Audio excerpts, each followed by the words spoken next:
Hey, what's going on YouTube? I'm Blaze, and today we're going to have a look at the Anakin Skywalker Killstreak guide for Battlefront 2. Of course, Anakin dropped last week, and he's been a blast to play with recently, although admittedly his heroic might is too powerful of an ability, and so in response DICE will be nerfing him very soon, with the range being capped at 20 meters, which is only a slight reduction, but most importantly the damage being reduced from 1000 at max to now 450 at max, which is a much needed nerf, but it's not too big of a problem, so Anakin's still going to be very strong, and these tips are of course still going to apply. These are in no particular order, and you may disagree with some, of course you're entitled to your own opinion, and these are just from my own experience, so you may have a better way of doing things, but this is really for people who don't know what they're entirely doing, and really just want some tips on how to improve, because they don't know where to go with their Anakin Killstreaks in Galactic Assault.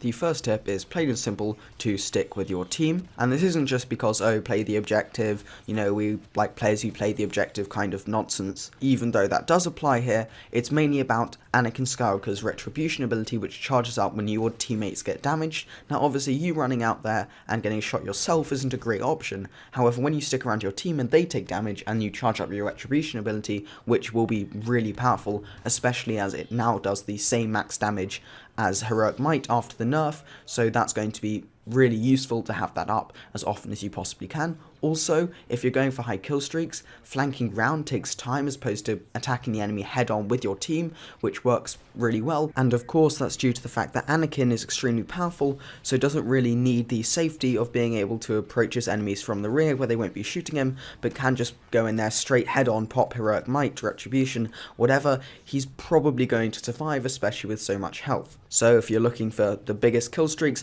I recommend attacking your enemy head on with your team. Although of course, as with all heroes, you still have to be cautious about the entire enemy team gunning you down before you reach there, so just make sure you approach with some amount of caution, but other than that you should be fine. For the next 3 tips is going to be 1 tip per ability's bar pull dominance, in which I'm basically just going to explain the best way you want to be using each ability for the maximum amount of kills in Galactic Assault. So we're going to start off with, of course, Passionate Strike, and the way that you want to be using this is basically for any kind of reliable hit. So a lot of the time saber swings in this game can bug out, and especially with, you know, if you've got high amounts of lag, that can be an issue. However, Passionate Strike is much more reliable and can even hit enemies who are behind you, and sometimes has a really long lunge and not that long of an animation, so actually casting the ability and missing isn't that much of a problem, especially as it can one-shot all of your opponents. So if you haven't got that massive strike star card at blue level yet, then it's actually your best attack in order to deal the most amount of damage in a small amount of time to a singular target. So really, with the Passionate Strike ability, you want to be using it as soon as the enemy has run just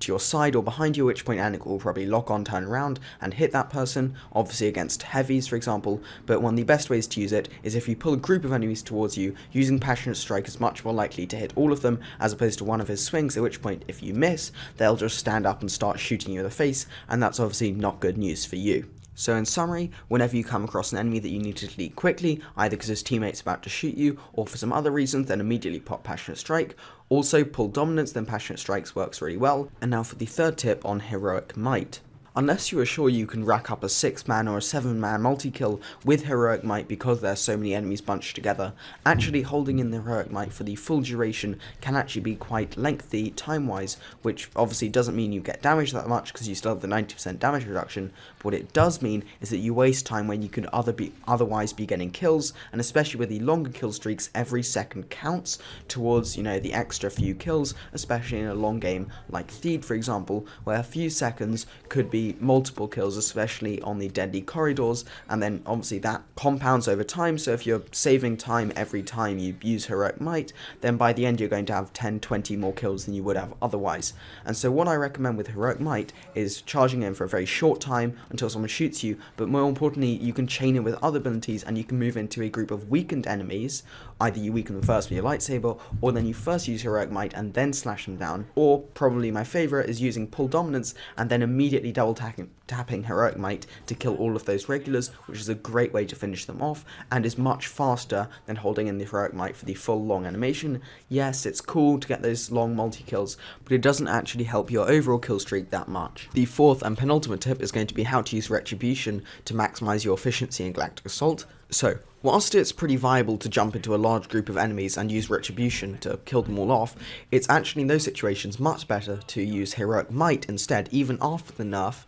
unless of course these enemies are split up so much in a way that Retribution will catch them all, but Heroic Might won't, at which point use Retribution. But regardless of those situations, most of the time you want to be using Heroic Might for large groups of enemies, but saving your Retribution for other situations when you're under pressure. Because the most important thing out of Retribution, other than its 90% damage reduction, is the fact that it knocks enemies away. And so when you're pushing really aggressively in Galactic Assault in order to get high kill streaks, there are times when you find yourself trapped with a large group of enemies, and yes, you can use Heroic Might, but if you don't kill any of the enemies there, or they're out of your radius, they will still be able to shoot you as long as you're done with the animation. However, Retribution is much better at this, because not only will it knock your opponents away, so that when they get up, they're further away and therefore less likely to hit you, and if obviously they're saber heroes, then they're very unlikely to get you in the first place, but also the radius of Retribution, which is vastly larger than Heroic Might, especially after its nerf, means that actually you'll be able to get enemies who are further away and would otherwise be able to target you and possibly gun you down, especially when you're trapped behind enemy lines and you probably would have lost already a lot of health.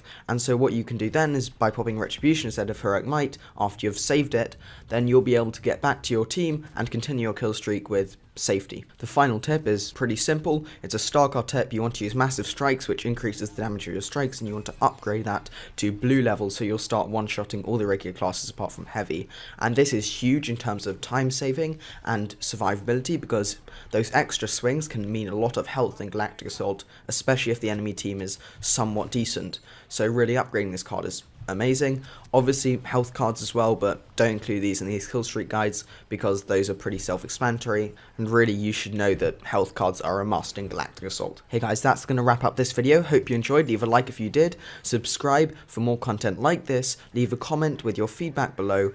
Other than that, bye.